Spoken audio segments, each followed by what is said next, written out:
Casualties are inevitable in war, that much is obvious. But what has made me angry is that there is now evidence that British lives have been lost. Brave British servicemen and servicewomen have lost their lives because we haven't backed them properly. We haven't given them the right equipment, the right protection, the right troop numbers. And Gordon Brown has got to stop pretending this is someone else's conflict. If we're going to send our servicemen and servicewomen into war, we must either do the job properly or not do it at all. So, I mean, carrying on to that, are you perhaps saying that the troops should be withdrawn from Afghanistan? No, I do not want to see our troops withdrawn, but I don't want them to be put into the worst of all worlds. At the moment, they're being put in an impossible position.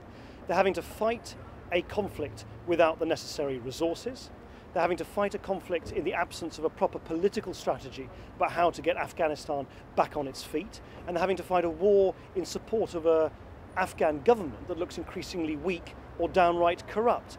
And that is why we need to do things differently. And the one option I would rule out is doing what we're doing at the moment. Muddling along is not a strategy.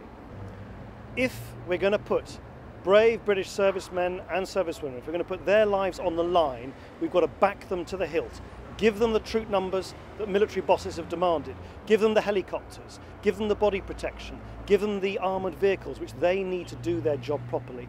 Don't put them into an impossible position where their lives are at risk because we haven't backed them in the way that they deserve.